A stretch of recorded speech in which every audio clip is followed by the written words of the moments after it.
ಪತ್ನಿಯೇ ಪತಿಯನ್ನ ಕೊಲೆ ಮಾಡಿರುವ ಘಟನೆ ಮೈಸೂರು ಜಿಲ್ಲೆಯ ಚಿಕ್ಕ ಹೆಜ್ಜೂರು ಬಳಿ ನಡೆದಿದೆ. ಇತ್ತೀಚೆಗಷ್ಟೇ ಹುಲಿ ಗ್ರಾಮಕ್ಕೆ ಎಂಟ್ರಿ ಕೊಟ್ಟಿತ್ತು.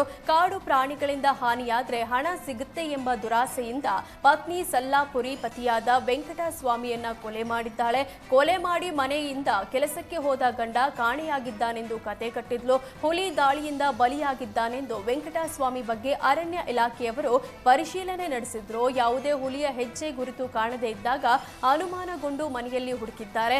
ಮನೆಯ ತಿಪ್ಪೇಗುಂಡಿಯ ಬಳಿ ಗಂಡನ ಮೃತದೇಹ ಪತ್ತೆಯಾಗಿದ್ದು ಪತ್ನಿ ಸಲ್ಲಾಪುರಿಯನ್ನ ಹುಣಸೂರು ಪೊಲೀಸರು ಬಂಧಿಸಿದ್ದಾರೆ.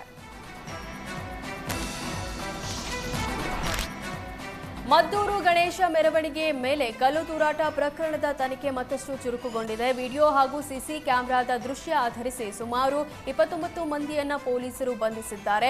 ಈ ಪೈಕಿ 22 ಮಂದಿಯನ್ನ ನ್ಯಾಯಾಂಗ ಬಂಧನಕ್ಕೆ ಒಳಪಡಿಸಲಾಗಿದೆ. ಪ್ರಕರಣದ ಒಳಸಂಚು ಏನೆಂದು ತಿಳಿಯಲು ಪೊಲೀಸರು ತನಿಖೆ ನಡೆಸುತ್ತಿದ್ದಾರೆ. ಪ್ರಕರಣದ ಮುಖ್ಯ ಆರೋಪಿಗಳಾದ ಇರ್ಫಾನ್ ಜೊತೆಗಿನ ಗ್ಯಾಂಗ್ನ 7 ಆರೋಪಿಗಳಿಗೆ ಪೊಲೀಸರು ಡ್ರಿಲ್ ನಡೆಸಿದ್ದಾರೆ. ಆರೋಪಿಗಳ ವಿಚಾರಣೆ ಜೊತೆಗೆ ಸಾಕ್ಷಿ ಸಂಗ್ರಹ ಕಾರ್ಯವು ಭರದಿಂದ ಸಾಗಿದೆ. ಚಿತ್ರದುರ್ಗದ ಭರಮಸಾಗರ ಆಸ್ಪತ್ರೆಯ ವೈದ್ಯರ ವಿರುದ್ಧ ಜನರು ಆಕ್ರೋಶ ಹೊರಹಾಕ್ತಿದ್ದಾರೆ. ರಾತ್ರಿ ವೇಳೆ ಯಾವಾಗ ಬಂದರೂ ವೈದ್ಯರು ಇರಲ್ಲ, ಸಕಾಲಕ್ಕೆ ಚಿಕಿತ್ಸೆ ಸಿಗ್ತಿಲ್ಲ ಅಂತ ಆಸ್ಪತ್ರೆ ಸಿಬ್ಬಂದಿ ಬಳಿ ಪ್ರಶ್ನಿಸಿ ಆಕ್ರೋಶ ವ್ಯಕ್ತಪಡಿಸಿದ್ದಾರೆ. ಭರಮಸಾಗರ ಆಸ್ಪತ್ರೆಯ ವೈದ್ಯರದ್ದು ನಿತ್ಯ ಇದೇ ಕತೆ ಅಂತ ವೈದ್ಯರ ವಿರುದ್ಧ ಜನರು ಕಿಡಿಕಾರಿದ್ದಾರೆ.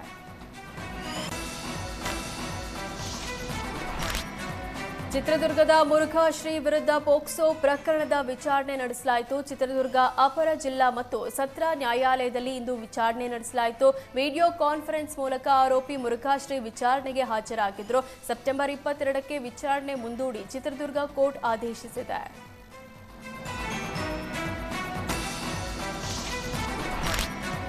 ರಸ್ತೆ ಗುಂಡಿಗೆ ಖಾಸಗಿ ಶಾಲಾ ಬಸ್ ಜಾರಿ ಬಿದ್ದ ಘಟನೆ ಬೆಂಗಳೂರಿನ ಪಣತ್ತೂರು ಬಳಕೆರೆ ಬಳಿ ನಡೆದಿದೆ. ಮಳೆ ನೀರಿನಿಂದ ಆವೃತವಾದ ರಸ್ತೆ ಗುಂಡಿಗೆ ಶಾಲಾ ಬಸ್ ಬಿದ್ದಿದ್ದು ಅದೃಷ್ಟವಶಾತ್ 20ಕ್ಕೂ ಹೆಚ್ಚು ಶಾಲಾ ಮಕ್ಕಳು ಅಪಾಯದಿಂದ ಪಾರಾಗಿದ್ದಾರೆ. ಬಸ್ನ ಎಮರ್ಜೆನ್ಸಿ ಎಕ್ಸಿಟ್ ಮೂಲಕ ಶಾಲಾ ಮಕ್ಕಳು ಹೊರಬಂದಿದ್ದಾರೆ. ರಸ್ತೆಯಿಂದ ಬಸ್ ಜಾರಿದ ದೃಶ್ಯ ಕಾರ್ ಡ್ಯಾಶ್ ಕ್ಯಾಮ್ನಲ್ಲಿ ಸೆರೆಯಾಗಿದೆ. ಮದ್ದೂರು ಗಣೇಶ ಮೆರವಣಿಗೆ ಕಲ್ಲು ತೂರಾಟ ಪ್ರಕರಣದಲ್ಲಿ ಕೆಲ ಆರೋಪಿಗಳನ್ನು ಬಂಧಿಸಿ ವಿಚಾರಣೆ ನಡೆಸಲಾಗುತ್ತಿದೆ. ಈ ನಡುವೆ ಮದ್ದೂರಿನಲ್ಲಿ ಪ್ರಚೋದನಾಕಾರಿ ಭಾಷಣ ಮಾಡಿದ್ದಕ್ಕೆ ಸಿಟಿ ರವಿ ಬಳಿಕ ಬಸನಗೌಡ ಪಾಟೀಲ್ ಯತ್ನಾಳ್ ವಿರುದ್ಧವೂ ಪ್ರಕರಣ ದಾಖಲಾಗಿದೆ. ನಿನ್ನೆ ಮದ್ದೂರು ಪಟ್ಟಣಕ್ಕೆ ಭೇಟಿ ನೀಡಿದ ಯತ್ನಾಳ್ ಸಾರ್ವಜನಿಕರನ್ನು ಉದ್ದೇಶಿಸಿ ಪ್ರಚೋದನಾಕಾರಿ ಭಾಷಣ ಮಾಡಿದ್ರು. ಮದ್ದೂರು ಠಾಣೆ ಪಿಎಸ್ಐ ಮಂಜುನಾಥ್ ದೂರಿನನ್ವಯ ಯತ್ನಾಳ್ ವಿರುದ್ಧ ಎಫ್ಐಆರ್ ದಾಖಲಿಸಲಾಗಿದೆ. ಅನ್ಯ ಕೋಮಿನ ನಡುವೆ ವೈರತ್ವ ಮೂಡುವ ಭಾಷಣ ಮಾಡಿರೋ ಆರೋಪದಡಿ ಮದ್ದೂರು ಠಾಣೆಯಲ್ಲಿ ದೂರು ದಾಖಲಾಗಿದೆ.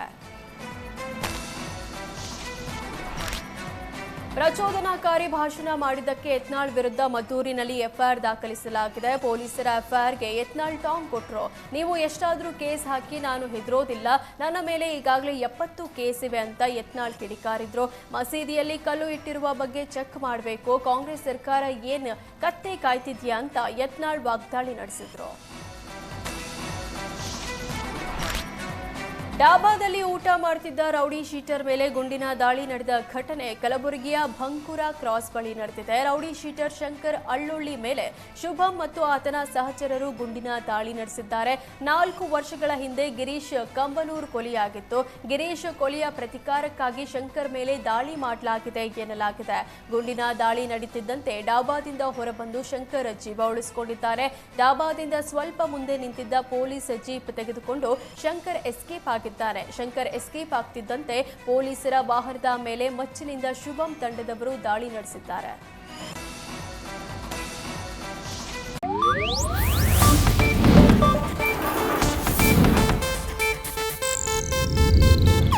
ಇದು ಏಷ್ಯಾನೆಟ್ ನ್ಯೂಸ್ ನೆಟ್ವರ್ಕ್ ಪ್ರಸ್ತುತಿ.